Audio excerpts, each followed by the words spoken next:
সারা জীবন যৌবন ধরে রাখার জন্য প্রতিদিন রাত্রে ঘুমানোর পূর্বে এই একটি দোয়া 7 বার পরে হাতে ফু দিয়ে আপনার সমস্ত গা আপনি মাসাজ করবেন। যদি রাতের বেলায় ঘুমানোর পূর্বে এই একটি দোয়ার আমল আপনি করতে পারেন আর একটু দোয়া পরে হাতে ফু দিয়ে যদি সমস্ত গা আপনি মাসাজ করতে পারেন, তাহলে আপনি সারা জীবন আপনার যৌবনটাকে আপনি ধরে রাখতে পারবেন। প্রত্যেকটা মানুষ তো চায় আমাদের যৌবনগুলো আমরা ধরে রাখি। দেখবেন কেউ চায় না যে বুড়ো হোক, কেউ চায় না তাদের চামড়াগুলো কুচকানো হোক। তার জন্য মানুষ কিন্তু অনেক কিছু করে।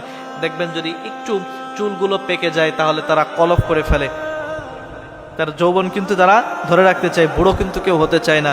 তো আপনি যদি এই দোয়ার আমলটা আপনি রেগুলার করতে পারেন রাতের বেলায় ঘুমানোর পর। রাতের বেলায় তো আমরা অনেক কিছু করি, অনেক আমল করি, বা বেশ কিছু মানুষ রয়েছে তারা ফোন স্ক্রলিং করতে করতে, ভিডিও দেখতে দেখতে, নাটক সিনেমা দেখতে দেখতে এরপরে ঘুমিয়ে পড়ে। তো আপনারা এই কাজগুলো না করে এই একটু সময় লাগবে, খুব বেশি সময় লাগবে না। আপনারা আমলটা কি হবে, আপনারা আমলটা করে আল্লাহুম্মা ইন্নী আউযু বিকা মিন আরযালিল উমর, একেবারে ছোট্ট আল্লাহুম্মা ইন্নী আউযু বিকা মিন আরযালিল উমর। আপনারা এই দোয়াটা বেশি বেশি করবেন, মাত্র 7 বার, খুব বেশি সময় কিন্তু লাগবে না, হয়তো কয়েক সেকেন্ড লাগতে পারে, 10 থেকে 15 সেকেন্ড সময় লাগতে পারে। এই 10 থেকে 15 সেকেন্ড সময় আপনারা হাতের তালুতে ফু দিবেন। এভাবে ফু দিয়ে আপনার সমস্ত গা আপনাদের মাসাজ করে দিবেন।